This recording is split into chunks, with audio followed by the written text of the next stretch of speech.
그런 거다. 조건이 없기 때문에 있는 그대로 받아들이고 있는 그대로를 사랑할 수 있다. 조건이 붙는 순간 좋은 것은 더 이상 좋은 것이 아니다. 진짜 좋은 것은 무조건 좋은 것이다. 안녕하세요. 소앤북의 헤라입니다. 오늘 소개해드릴 책은 진짜 좋은 거라는 책입니다. 진짜 좋은 거라는 제목의 책을 들고 왔어요. 펴낸 곳은 스노우 폭스 북스, 글 그림은 오 작가, 본명 오태훈 작가님이시고요. 초판은 2020년 7월 14일, 초판 1쇄 발행은 2020년 7월 20일로 아주 따끈따끈한 신작입니다. 먼저 목차를 말씀드릴게요. 1장, 나는 행복해지고 싶었어요. 2장, 환상 속의 그대. 3장, 원해 좋은 걸. 4장, 내가, 뇌가. 5장, 진짜 가짜. 6장, 진짜 좋은 거. 이렇게 총 6단원으로 구성되어 있고요. 저는 1장부터 6장 속에 있는 내용들 중에 뽑아서 골고루 한번 읽어보도록 하겠습니다. 그럼 함께 이 책 속으로 들어가 볼까요? 첫 꿈, 꿈 툭 튀. 난 행복해지고 싶어요. 1980년대 국민학생들의 꿈은 대부분 비슷했다. 대통령, 과학자, 변호사, 의사. 꿈이란 건 그저 장래 희망을 의미하던 때였다. 꿈을 써오라는 숙제에 우리는 대개 그런 위대한 직업을 적어냈지만 아마도 마음 한구석에는 슈퍼맨 같은 솔직한 직업들을 숨겨두었을 것이다. 적어도 나는 그랬다. 4학년 여름방학 어느 날 저녁 아버지가 나를 서재로 부르셨다. 책으로 가득했던 아버지의 서재는 어려운 지식들의 압박으로 무겁고 경건한 분위기였다. 그곳은 작았던 나를 더 작게 만들어버리는 그런 공간이었다. 아버지께서 물으셨다. 넌 커서 뭐가 될래? 생각이 많았던 내 머릿속을 더 혼란스럽게 만드는 질문이었다. 장래 희망을 물으시는 건지, 내가 하고 싶은 게 뭔지를 알고 싶으신 건지 헷갈려서 대답하기까지 시간이 조금 걸렸다. 사실 나는 그 질문의 의도와 아버지가 내심 원하고 있었을 적당한 답을 알고 있었다. 그렇지만 나는 이상한 대답을 해버리고 말았다. 저는 평범한 회사원이 되고 싶어요. 사실 회사원이 되고 싶었던 게 아니다. 제목은 기억나지 않지만 어느 만화에서 아내와 아이들과 함께 웃으며 사는 한 남자의 모습이 너무나 좋아 보여 나도 저렇게 행복하게 살고 싶다는 생각을 갖게 된 것 같다. 마침 그 주인공이 평범한 회사원이었던 거다. 나를 꾸짖는 아버지를 원망하지는 않았다. 하나밖에 없는 아들놈의 보잘것없는 꿈이 실망스러우셨을 테니까. 오해라면 오해지만 굳이 해명하고 싶지는 않았다. 나도 내 꿈을 정확히 인지하고 말한 건 아니었기 때문이다. 그냥 나도 모르게 툭 튀어나온 말이었다.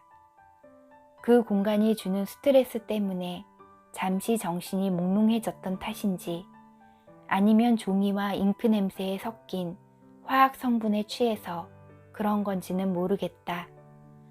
내가 그런 꿈이 있었다는 것을 나도 이날 처음으로 알았다. 난 그저 행복하고 싶었을 뿐인 아이였다. 좋아야 좋은 거지. 내 상태는 어떤 무엇과 무관하다. 어떤 사람을 그 사람 자체로 좋아하는가? 아니면 그 사람을 통해 뭔가 좋은 걸 얻을 수 있기 때문에 좋아하는가? 우리는 자주 어떤 무엇을 그 자체로 좋다고 여기기보다 그것을 통해 좋은 무엇을 얻을 수 있다는 기대를 갖고 수단으로 좋아할 때가 많다. 단지 거기까지 자각하지 않을 뿐이다. 우리는 내가 혐오하는 것이 없는 상태를 좋다고 하지만 좋은 무엇이 있어도 마음 상태가 꼭 좋은 것도 아니다. 반대로 마음 상태가 좋지 않다고 해서 나에게 좋은 것들이 더 이상 좋지 않은 것도 아니다. 다시 말해서 내 마음 상태는 바깥 세상의 어떤 무엇, 상황, 사건, 사람, 사물 등과는 무관하다. 내 상태는 내가 만족하는가 아닌가에 따라 정해진다. 가짜 본능은 내가 좋은 무엇을 얻어야만 좋은 상태가 될 수 있다는 착각으로 살아가게 만든다. 감자를 부드럽게 하는 끓는 물에 달걀은 단단히 익는다. 모든 건 내가 처한 환경이 아니라 내가 어떤 사람이냐에 따라 달라지는 것뿐이다. 진짜 나쁜 것. 일반적 관점에서 볼 때 우리에게 가장 불행한 일은 죽음이다. 하지만 죽음 앞에 내가 할 수 있는 게 아무것도 없다는 사실을 인정하면, 그리고 모두가 죽는다는 걸 인정하면 죽음은 덜 불행하게 생각할 수도 있는 문제다. 내가 죽는다는 사실이 너무 서글프고 아쉬운 감정이 부질없는 가능성을 믿고 싶게 만든다. 내가 죽는다는 현실을 받아들이고 싶지 않아서다. 계획을 잘만 세우면 미래에 벌어질 모든 위험에서 벗어날 수 있을 거라는 부질없는 희망이 생기고 이 믿음들이 모여 허무맹랑한 신앙을 만들기도 한다. 죽음을 두려워하거나 피할 수 있다고 믿게 하면서 죽음을 두려워하게 되는 것이다. 인도의 지혜학교에서 가르침을 받고 있었다. 사람은 고통 속에 있거나 행복하거나 둘 중 하나라고 하는 선생님 말씀에 그건 아닌 것 같은데요? 라고 하자 선생님이 내 생각을 물으셨다. 고통스럽지도 않고 행복하지도 않은 그저 그럴 때가 훨씬 많은 것 같아서요. 아무 특별한 일 없이 커피숍에 앉아 있을 때 그때는 고통스럽지도 않지만 그렇다고 해서 막 좋지도 않았으니까요. 그러자 선생님께서 이렇게 말하셨다. 커피숍이었다면 커피를 마시지 않았나요? 그럼 그 커피의 향과 맛이 어땠나요? 그 장소는 또 어땠나요?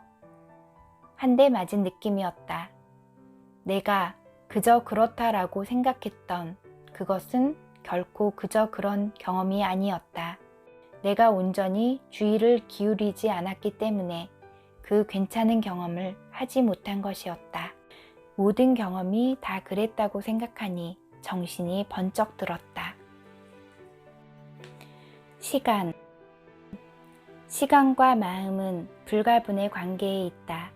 과거는 정체성을 선물하고 미래는 행복과 자유 그리고 성취를 약속하기 때문이다. 모든 고통의 원인은 시간이다. 시간에 묶여있는 마음속의 자유는 없다.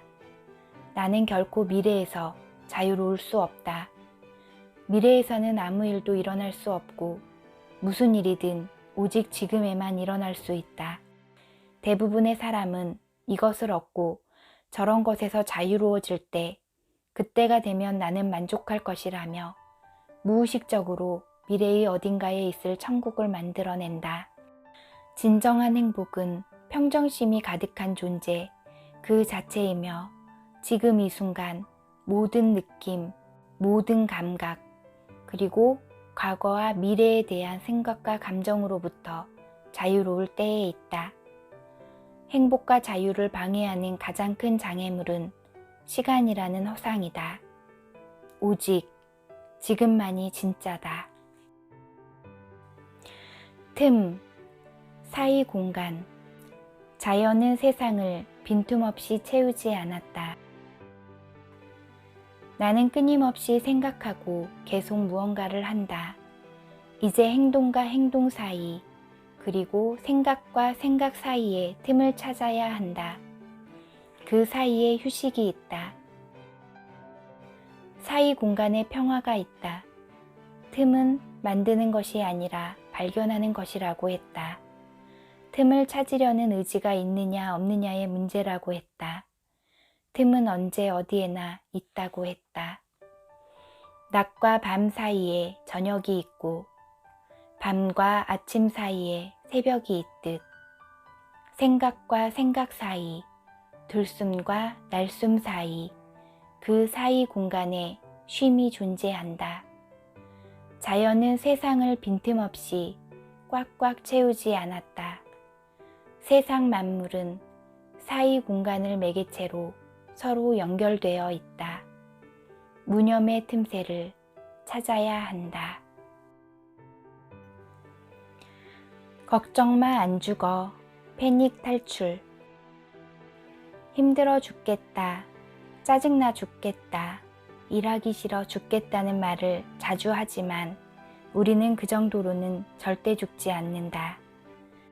하지만 두려움 때문에 얼어버리거나 도망치거나 싸우게 될 것이다. 상사의 한마디 지적으로도 우리는 죽음의 공포를 느끼기도 한다. 무의식이 이렇게 속삭이기 때문이다. 상사에게 인정받지 못했네? 곧 경쟁에 뒤처져서 결국 회사에서 잘리게 될 거야. 무능하다고 소문나면 다시는 아무데도 취직하지 못할 거야. 그러다가는 아무데서도 일을 할 수 없게 될 거고 결국은 돈을 벌지 못해 굶어 죽고 말겠지? 혹은 일 잘하는 사람이라는 정체성의 소멸에 대한 공포를 느끼게 만든다. 우리는 그 어느 때보다 안전하고 풍족한 세상에서 살고 있다. 맹수, 전쟁이나 유행병으로 늘 죽음에 노출되어 있던 과거와 다르다. 할리우드 액션은 멈추고 지혜롭게 살자. 혹시라도 진짜 목숨이 위험한 상황이 온다 해도 그 맹수나 질병이나 상황 그 자체보다 그것들에 대한 두려움이 우리를 죽이고 있다는 것을 이해하면 패닉에서 조금은 자유로워질 수 있을 것이다. 비즈니스 거래. 나를 인정해주면, 아니 받으면 줄게. 예의를 지켜준다면, 내가 먼저 하면, 시간이 된다면, 기회가 되면, 때가 되면, 안 아프면, 잘 되면, 그러면, 아니면, 다음 생에 태어나면. 탓, 잘잘못. 원인 규명을 하려는 이 세상을 우리는 정말 조심조심 산다. 행여내가 어떤 문제의 원인 제공자가 되지는 않을까. 모든 일이 조심스럽다. 내가 아니면 당당하게 남을 비난하고 내가 떳떳하지 못할 때에는 내가 그랬던 것처럼 남들도 나를 비난할까봐 눈치를 본다. 잘잘못의 양극단 사이를 수시로 왔다 갔다 하는 나의 모습은 참으로 짠하다. 삶과 비즈니스를 한다면 나는 계속해서 변명거리와 탓할 대상을 찾게 될 것이다. 나라가 이 모양이라서, 상황이 좋지 않아서, 몸이 안 좋아서, 돈이 없어서, 비가 와서, 너 때문에 이래서 저래서 그래서. 진짜 원인, 결국 나에게. 여러 원인이 얽히고 설킨 발생의 연속인 이 세상에서 하나의 원인을 찾는다는 건 애초에 불가능한 일이다. 원인을 찾는 것보다 중요한 것은 닥친 상황에 대한 객관적 인식이다. 문제가 있음을 인지하는 것과 문제의 근본적인 해결을 위해서 필요한 진짜 원인을 아는 것이다. 배고픔의 진짜 원인은 한동안 밥을 먹지 못했습니다. 그러나 밥을 먹지 못한 이유는 복합적일 수밖에 없다. 마찬가지다. 안타까운 상황에 탓할 대상을 찾는 것은 진짜 원인 찾기가 아니며 시간 낭비일 뿐이다. 어떤 상황에 대한 원인이 무엇이고 원인 제공자가 누구이든 세상에 대한 지각과 그에 따른 우리의 내면 상태는 결국 우리 안에서 일어나는 일이며 내 상태에 대한 결정적인 책임은 스스로에게 있다. 조건, 무조건, 무조건 좋은 것. 어떤 일을 이루게 하거나 이루지 못하게 하기 위해 조건을 내건다는 건 내 인생을 세상에 맡기는 일이다. 조건 없이 하는 행동은 나의 손익과 상관없이 지금의 온전한 경험을 위해 나 스스로 주도적으로 결정한 행동이다. 조건 없는 행동은 내가 내 삶의 주인이 된다는 의미다. 미래의 조건에 의지하지 않고 지금 선택을 내가 직접 하는 진정한 자유의 행위다. 무조건적인 사랑이란 상대방에게 일방적으로 마음을 주고 맹목적으로 희생하는 것이 아니다. 아무런 조건과 대가 없이 그냥 내가 좋아서 좋아하는 것, 그녀가 행복해서 내가 너무 행복한 그런 거다. 조건이 없기 때문에 있는 그대로 받아들이고 있는 그대로를 사랑할 수 있다. 조건이 붙는 순간 좋은 것은 더 이상 좋은 것이 아니다. 진짜 좋은 것은 무조건 좋은 것이다. 오늘 나에게 주어진 이 하루와 시간을 가장 행복하게, 가장 만족하게, 가장 최고의 날로 그렇게 여기고 살아간다면 매일매일이 우리의 삶이 가장 빛나고 행복한 삶의 연속이지 않을까 하는 생각을 해봅니다. 제가 원하고 이루고 싶은 거는 많은데 그게 되지 않는다고 조금만 더 하면 좋을 것 같은데 시간이 나에게 주어지면 더 좋았을 것 같은데 그렇게 하면서 제가 하루하루를 만족하지 못하면서 살고 있었더라고요. 이 책을 보면서 제가 반성했던 게 매일매일의 시간을 만족하지 못하고 살았던 것 같아요. 저 또한. 곰곰이 생각해보면 지금 현재는 만족하지 못하고 앞으로 내가 더 나아진 미래를 바라보면서 좀 더 나아진 더 나은 삶을 위해서 우리가 살아가고 있는 건 맞지만 지금의 내 삶에 만족하면서 그거에 행복한 삶을 영위하면서 살아간다면 우리의 삶은 점점 더 풍성해지고 넓어지고 행복한 그런 삶을 살게 되지 않을까 하는 그런 생각을 하게 되었습니다. 이 책에서 말하는 거는 지금 현재 나에게 주어진 시간을 만족하면서 그거를 기쁨을 느끼고 그거에 최대한 지금 돌아오지 않을 시간을 즐기면서 살아라. 그렇게 저는 받아들여졌거든요.